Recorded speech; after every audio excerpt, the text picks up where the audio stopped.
tirar o filtro de ar para você ter acesso visual aqui em cima e ver esses parafusos vistos de cima.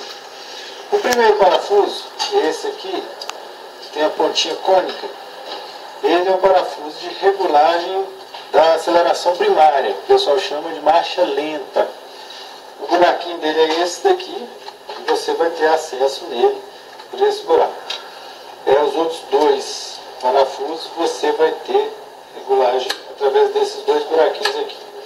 Esse de cá, o de trás, é da regulagem da baixa rotação e esse aqui é da regulagem da alta rotação.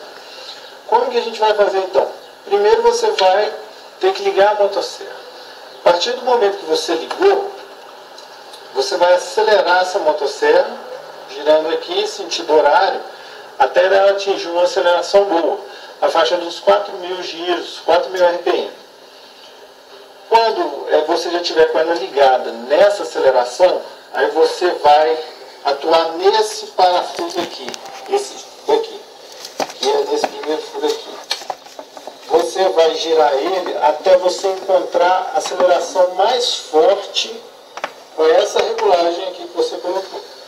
Assim que você encontrar a regulagem mais forte de todas, essa parte da lenta e da primária já estão reguladas. Depois você vai acelerar a máquina e vai ver o que acontece.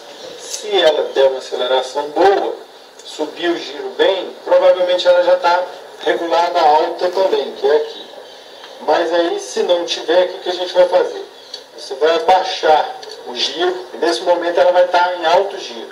Você vai abaixar o giro aqui até ela ficar numa marcha lenta. Quando você sentir que ela está com a marcha lenta boa, bem cadenciada, aí você acelera. Você vê. Se você vê que ela está afrouxando, você vai mexer no segundo parafuso até você encontrar uma parte que ela fica forte. Lembrando que essa regulagem de alta, não interessa o que os outros falem para você. O único jeito de você regular ela de verdade é: sua lenta já está boa, a baixa já está boa, você vai trabalhar com a máquina, trabalha um pouquinho, regula um pouquinho para lá, trabalha mais um pouquinho, regula mais um pouquinho para cá, corta mais um pouco e regula até você achar a melhor regulagem durante o corte. Sem ser cortando, não tem como achar o ponto ideal dela. Então essa regulagem aqui é uma regulagem fina, para você ter a potência máxima da sua motosserra. Durante a vida da motosserra, a regulagem vai mudar. E você tem que repetir isso. Assim que você sentir que a máquina não está boa, você repete o procedimento. É fácil de fazer e a máquina vai ficar forte novamente.